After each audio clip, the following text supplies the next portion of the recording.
Hello, welcome to the Run Testers. My name's Nick. And I'm Tom. And this is our comparison of the Nike Vaporfly NEXT 2 and the Saucony Endorphin Pro 3.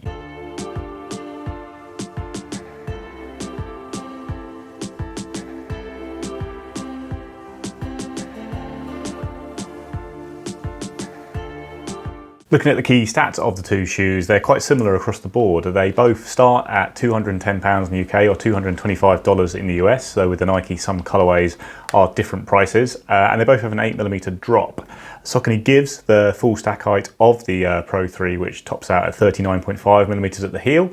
Nike doesn't tend to give out the stack heights of its shoes, but the Vaporfly I think is meant to be around 37, 38, something like that, near the 40mm limit anyway. And then the Vaporfly is a slightly lighter shoe. It weighs 207 grams in my UK size 9, to 7.3 ounces, whereas the Endorphin Pro 3 is still very light. It's 217 grams or 7.65 ounces. The Nike has a breathable kind of mesh upper with the kind of classic offset laces. There's very little padding around the upper at all, and you've got just a thin strip kind of around the back there, which differs from the slightly more traditional design of the Saucony Endorphin Pro 3, which has a fairly, it's not well cushioned by any means, but the cushioning kind of runs all the way to the top of the collar rather than just being a thin band. And then the upper is this obviously very open mesh material. The tongue has extra holes in it. It's a little bit glittery and a little bit fishnetty in the pink colorway. And yeah, it's a very, very lightweight upper all round. In the midsole on the Endorphin Pro, you've got Saucony's Power Run PB foam, which is their best kind of foam. It's PBA based, like ZoomX in the Nike Vaporfly 2. You've got the speed roll kind of geometry designed to create a nice smooth rocker for your running, and you've got a full length carbon plate in there. And you can actually now see the plate through some cutouts on the bottom of the midsole, which has been done to reduce the weight of the shoe a little bit. It's got XT900 rubber, a new rubber compound for the Endorphin Pro 3. Fairly sparing coverage, but really good around the forefoot, as you'd expect, where you want that maximum grip when you're racing hard. The Vaporfly, as we all know, has a full ZoomX midsole with a full length carbon plate in it, the kind of classic Nike scoopy shape. Again, it's a PBA based foam. We all know what ZoomX is by now. It's very lightweight, soft, springy, all that good stuff. It's got more of a slightly aggressive profile than the slightly smoother speed roll geometry of the Pro 3, but yeah, they're both shoes with lightweight, soft, springy midsoles with carbon plate, very much fitting the classic template for a modern day racing shoe. Then on the outsole Nike, you've got the two strips at the back there, and then again, good forefoot coverage, but not too much rubber used to keep the weight down. All right, I've got Tom back now, and we're going to go dive into the fit of the two shoes. Tom, any concerns about fit with these shoes? I wouldn't say concerns. I think the Saucony Endorphin Pro 3 is very comfortable. Fits me true to size, and I have no issues at all. I think the uppers actually feels a little bit more relaxed than some carbon plate super shoes that you get. The Vaporfly, it's true to size for me, but it is a bit more of a sort of tighter fit. It's a race shoe. It's a little bit more restrictive, but yeah, it's fine. Fair enough. I'm also true to size in both shoes. Only issue I had a little bit with the Vaporfly was some slight rubbing around the Achilles with that kind of band of foam it has there. So I've actually had to heel lock it, which I haven't had to do on the Saucony. And since I've done that, I've had no problems with the Vaporfly. But yeah, I found I had to pay a bit more attention to the fit, but was perfectly happy in my normal size. All right, on to the most important bit, the run test. Tom, do you like these shoes? Yes, I think it's safe to say I like these shoes quite a bit. I would say the Vaporfly and the Vaporfly 2 are probably my most worn race shoe ever. I've used them for a lot of races. And to be honest, I'm still sort of on the fence as to whether it's still the best race shoe out there. The only shoe that I think comes close is the Saucony Endorphin Pro 3, which basically blew me away when we got hold of them a couple of weeks ago. I've done quite a lot of miles in the Endorphin Pro 3 now, ranging from easy runs all the way to a couple of races, including my 5K PB at a park run. Yeah, so what I found with probably talk more about the Pro 3 here, because that's probably the most interesting one for people to listen to, because what I found with the Pro 3 is that it's very similar in a lot of ways, I think, to the Vaporfly 2, in the way that it really delivers well at speed. It's got that bounce that you get from ZoomX foam, and it just feels so conducive to running fast.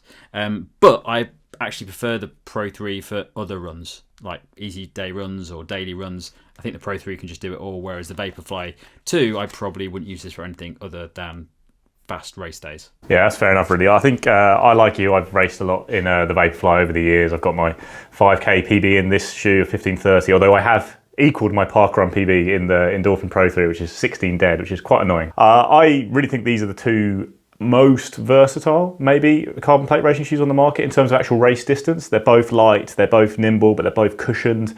I'd say the Pro 3 is the more cushioned. I've done a 22 miler in it and really enjoyed it. Like, it wasn't all out, it was like marathon training. I think the second half fairly hard, but not actually hitting marathon pace, but it still felt very comfortable. Like you say, I think it's a shoe that you can use for any kind of run, which is pretty remarkable for a carbon plate super shoe. I really loved, when I did that 5K, I did the park run in this shoe. I actually was doing a longer session with a couple of 5Ks beforehand, and I did those in like the Vaporfly 2 and 1, and it was pretty remarkable how much nimbler and speedier the shoe actually felt on the foot for a 5K, just because it is a bit lighter than those shoes, and it's got that really lovely speed roll technology. I think really works very well for me. The Vaporfly is just a flat out aggressive fast shoe. Like I say, I wouldn't want to use it for too much other than racing, and it's superb for that. You can do any distance in it. It's obviously great for the marathon distance. I personally prefer slightly more cushioning in the kind of carbon shoe world for marathons these days, and I think that's actually where the Pro 3 fits in quite well, because I think it is a little bit cushier than the Vaporfly, and I think I enjoy it maybe more for those long runs, but it's not actually quite as big and bulky as some of the kind of marathon targeted carbon shoes coming out at the moment, like the Adios Pro 3 or the Vaporfly. It's still a very lightweight shoe that you can use for any distance, but it does feel a bit cushier than the Vaporfly. So yeah, like I say, can use it for anything. Fast shoe, comfortable shoe. At the moment, it's edging towards becoming my Berlin Marathon shoe of choice. I've just really fallen in love with it, not least because it's so fantastically pink. Yeah, well, I'm the same. I've got Chicago in 7 weeks, and up until recently, I was going to use the Vaporfly probably, or the Vaporfly, but and I definitely wasn't going to use the Saucony Endorphin Pro 2. But when this popped up, first couple of runs I did in that, I just thought that it's almost a completely different shoe from the Endorphin Pro 2. That experience is considerably firmer, and I think this just has so much more. It has some of the feel of something like the Vaporfly, the Vaporfly. You've got that really squishy but bouncy midsole foam. But what I feel with the Pro 3 is that when compared to the Vaporfly, it just feels a lot more solid and stable, but still gives you that sort of bounce and speed that you want, but in a more comfortable, enjoyable way. And that's why I think over marathon distance, I'd probably rather use this shoe than the Vaporfly. Yeah, I think it is interesting. I did like the Pro 1 and 2, but I think mainly because I do get on with that speed roll so well. Maybe it's because I'm a heel striker and I get a really nice roll through from it.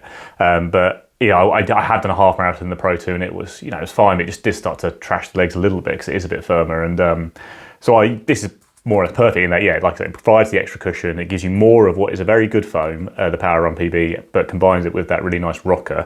But I do think Zoom X is better foam than Power Run PB. I think it's a bouncier, lighter foam, and it's a little bit more exciting than that. But I think it's the overall geometry of the Pro 3 that really works so well for me.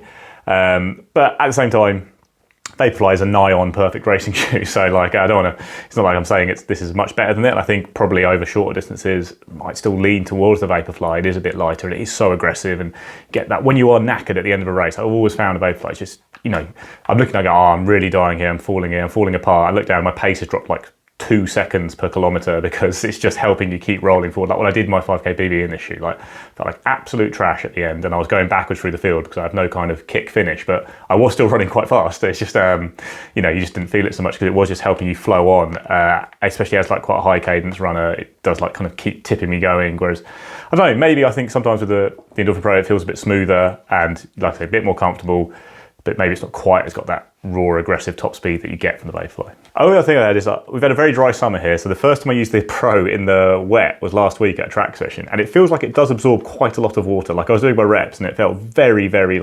spongy, and it was the torrential rain. We've had ridiculous rain here because of how hot it's been for so long, and it felt quite weird actually on doing some 400-meter reps in it, and it didn't feel so good. And then at the end of the run, I put it back on and it dried out because the weather was changing all the time, and it felt much better again. So maybe in a really, really wet We're talking midsole here. It felt like the whole shoe had just absorbed a load of water. It felt like a sponge. It was very squelchy, very spongy. The grip was very good, I'll say that for it, but it did feel... to be honest, now I'm looking at it, it does have a sort of, it might just be the colourway, but it does have a sort of loofah design to it. So that's something you could be quite happily have this hanging up in your shower and you just scrub yourself down. That is something I'm going to be a bit aware of, yeah. So testing in the wet again, if I end up with a very wet marathon day, I might be a bit worried about it. So I do want to do some more wet runs in it, because it did feel different to how it had. I think this is going to be one of the toughest verdicts in a while, Tom, but go. What are you doing? What are you picking?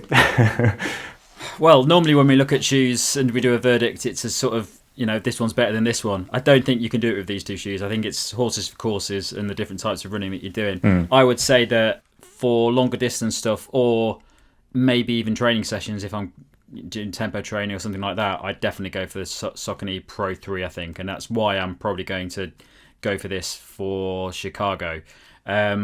But I still think when it comes to short distance things, when I want all out speed and I'm not worried about the distance and being comfortable over that distance, so maybe for 5Ks, 10Ks, half marathons, I still think the Vaporfly 2 is the one to go for. And it just, I don't get that feeling with the Pro where you put it on, you feel faster, but with the Vaporfly 2, you just instantly feel like, right, it's race day, I'm going for it, and you just sort of have that propulsion instantly. I don't think it's all psychological. I think it does sort of put your foot into the position where you're propelled forward, you're lent forward while you're running. But yeah, I still think Vaporfly 2 for fast days. Yeah, I agree with a lot of that. I'd say top of the bill, I'd say here that these are two actually of the best value, I think, carbon plate racing shoes out there, in that they are both £210, kind of $225, I think, RRP, which obviously isn't cheap, but it's cheaper than a lot of them. The Vaporfly is often in sales, and you're getting really versatile shoes here. If you just want one carbon shoe and you're not obsessive and buying loads of them, these will both do you very well for every distance. We both probably rate the Vaporfly as the faster 5K shoe, but both of us have run very well over 5K in it, and like you've got your PB, Tom, for example. But yeah, I think it might almost come down to, I'd really be keen to stress that we should try these shoes out, because I do think the Pro works really well for some kind of runners. I think when you get into that, the speed roll, I think, is probably what sets it apart as opposed to the foam, which I do think is better on the Nike shoe. But if you do click into that rocker and get going and really start smoothly working with the shoe, it does feel fantastic, and it can, I think, really extend, efficient running and make you feel a bit less fatigued. Whereas maybe some people would just prefer the more aggressive, flat out speed of the Vaporfly and aren't getting so much from the rocker. Like if I was recommending one to someone in the street who I didn't know anything about their running, the safe thing is to always recommend the Vaporfly, because it just has worked for so many runners for so long. But at the same time, yeah, at marathon distance, I would be very much inclined to get them to try and check out the Endorphin Pro 3, because I think it's superb.